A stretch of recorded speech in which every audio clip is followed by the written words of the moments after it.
¿Qué tal? ¿Cómo están amigos y amigas de esta comunidad?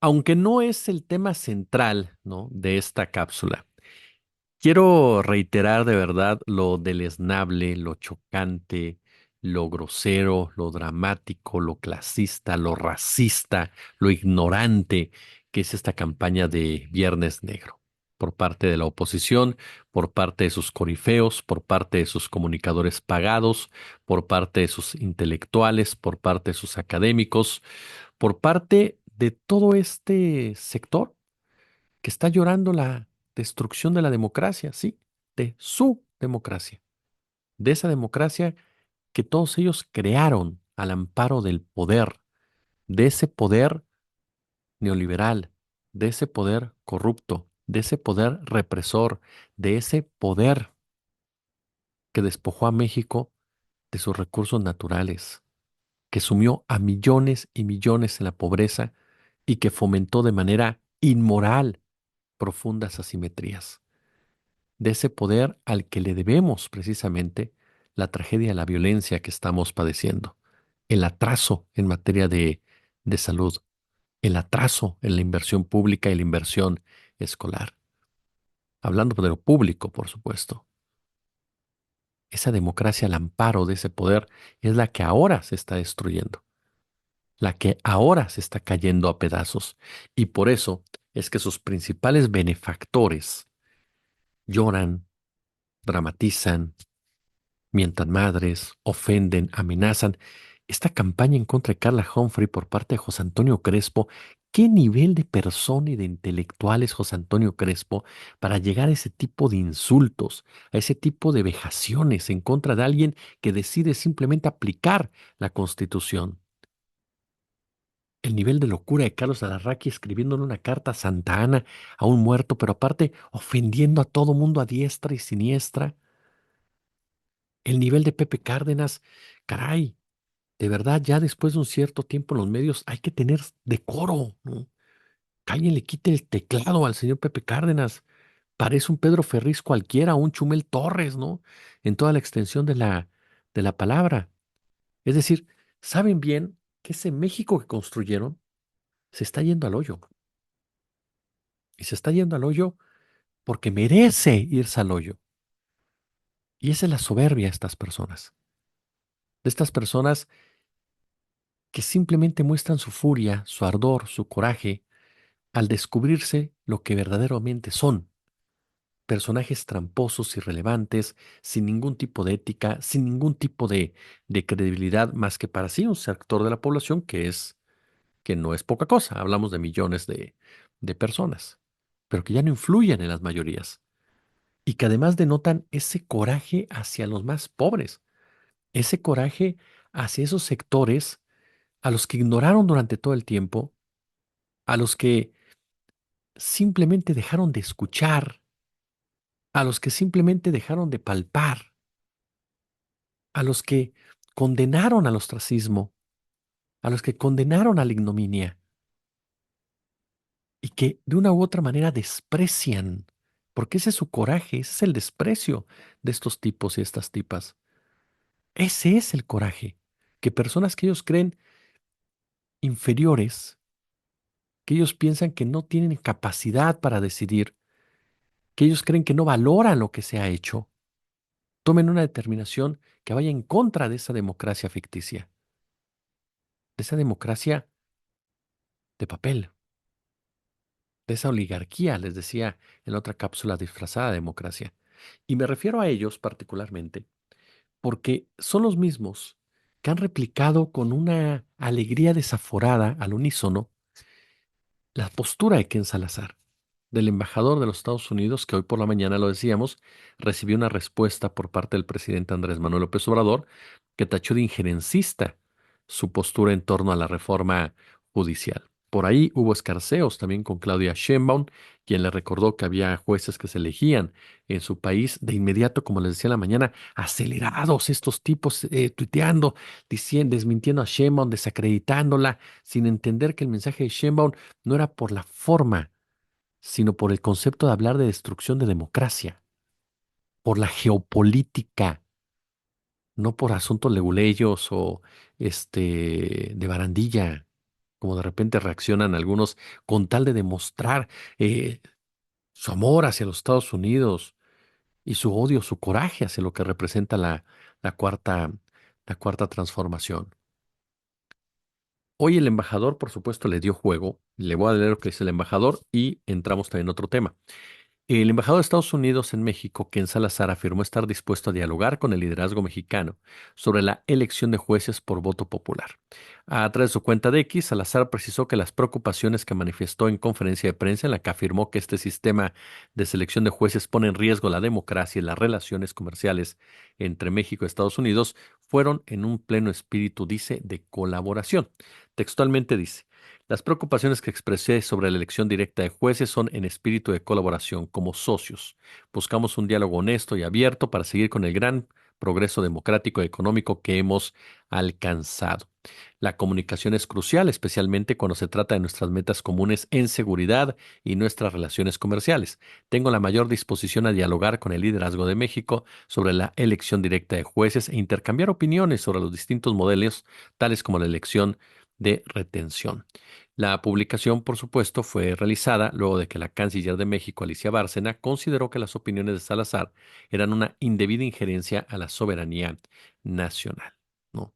Por lo tanto, que en Salazar hay voces que dicen le está bajando al tono de la discusión porque entiende que uno no es el momento. En los Estados Unidos, aún y con el Partido Demócrata crea que ya ganó la presidencia de la República, las cosas no están tan fáciles, no porque Trump sea mejor ni mucho menos, pero están también en esa lógica en cada una de sus decisiones geopolíticas. Dos, por la respuesta que dio Marcelo Ebrard. Yo sé que Ebrard divide opiniones en nuestro chat, en nuestro canal, pero la respuesta que da Marcelo Ebrard es contundente. No nos amenacen con el TEMEC, porque ha sido benéfico para todos y ha sido un gran negocio para todos. Y no ha estado basado en una cuestión de jueces ni nada por el estilo. Ha estado basado en reglas claras que van más por el índole comercial y por las garantías que otorga precisamente el Estado mexicano.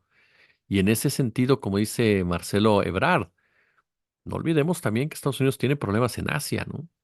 El hecho de que Ebrard mencione Asia es muy particular. Ebrard tiene un colmillo que atraviesa el suelo. Entonces, el hecho de que Ebrard salga a decir no nos amenacen y empieza a hablar de Asia y empieza a hablar de China y empieza a hablar de Rusia, tiene un mensaje también. Y Estados Unidos tampoco puede ponerse en un plano de querer generar una controversia de esta naturaleza. Veremos qué es lo que pasa un poco más adelante, pero la postura del embajador por un lado, parece que se ha suavizado. Por el otro, hay gente que dice, sigue siendo condescendiente, sigue diciéndonos, no, pues yo participé para guiarlos por el buen camino, ¿no? Para llevarlos precisamente porque ustedes no saben cómo son las cosas.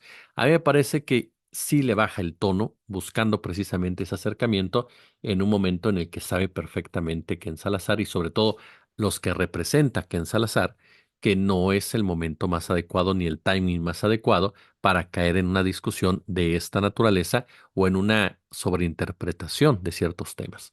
Entonces sí me parece que habrá que ver cómo se va desarrollando toda esta historia, aunque insisto, para mí es muy claro que aún y cuando Claudia Sheinbaum tiene un gran respaldo popular y el respaldo político del que hablábamos en la otra cápsula, habrá que estar muy atentos de los poderes fácticos, incluyendo por supuesto a nuestro principal socio comercial y sus empresarios.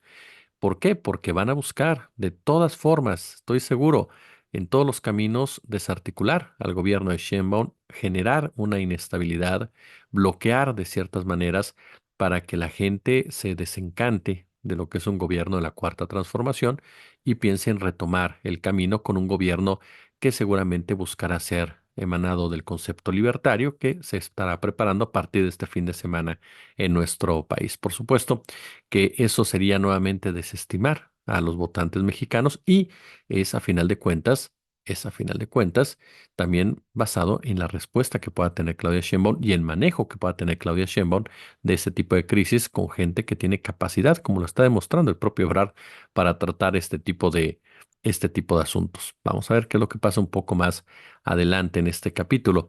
Lo que para mí sí se vuelve, como les he dicho, penoso en muchos aspectos es este entreguismo y por eso lo vinculaba con el Viernes Negro. Estas posturas de personajes como Chumel Torres, como Pepe Cárdenas, como Penilei Ramírez, Mari Carmen Cortés, y todos estos personajes que han estado tuiteando sobre el famoso Viernes Negro, pero todos aparte, ¿cómo se nota cuando son parte de una estrategia política mediática?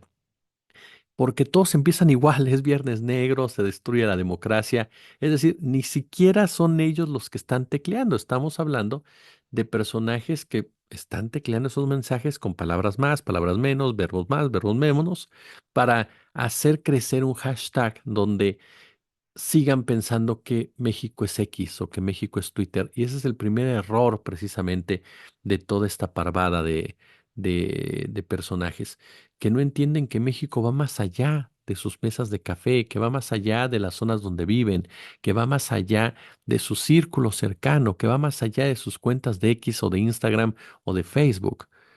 México es una cantidad de personas, de historias, de culturas que escapa completamente al razonamiento de personas que desde el privilegio han logrado durante tantos años mantenerse engañando a las personas y que han logrado entrar precisamente por la puerta grande en sus respectivas áreas sin entender que esa zona donde estaban parados estaba vacía, era superficial, estaba hueca, en pocas palabras, porque formaba parte de esta república de la simulación. Hablamos, por supuesto, también de todo el tema de los organismos autónomos y una discusión muy interesante que se va a dar sobre todo ya en el ejercicio del poder de Claudia Sheinbaum, más allá de la discusión que se pueda tener en la Cámara de Diputados en la aprobación de la desaparición de varios de estos organismos autónomos, porque Claudia Sheinbaum tiene un pensamiento distinto en muchos aspectos.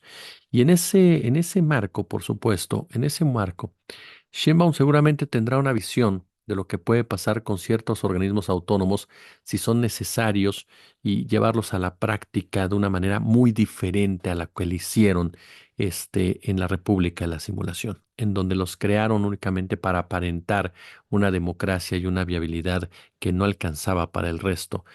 Con la visión de Sheinbaum, con la visión de la gente que tiene alrededor, es muy, pero muy probable que haya una aplicación diferente y se puedan seguir cumpliendo con ciertas garantías que exige la ciudadanía, ¿no? En muchos aspectos, como es la transparencia, como es el acceso a la información, como es regular sectores como el de las telecomunicaciones, que en ese sentido, ojo, es fundamental contar con un ente que ponga orden, incluso desde la propia Secretaría de Comunicaciones y Transportes, o bien, ¿no? Con un ente aparte que pueda llevar a cabo ese trabajo, porque ahí, si no hay alguien que ponga orden de ciertas maneras, los grandes hombres del dinero hacen y deshacen en perjuicio de las audiencias y en perjuicio precisamente de las mayorías y de las minorías en materia de competencia. Por eso le digo que son puntos en donde sí se tiene que profundizar, sí se tiene que analizar muy bien y se tienen que tomar decisiones con una mirada mucho más social, con una mirada mucho más cercana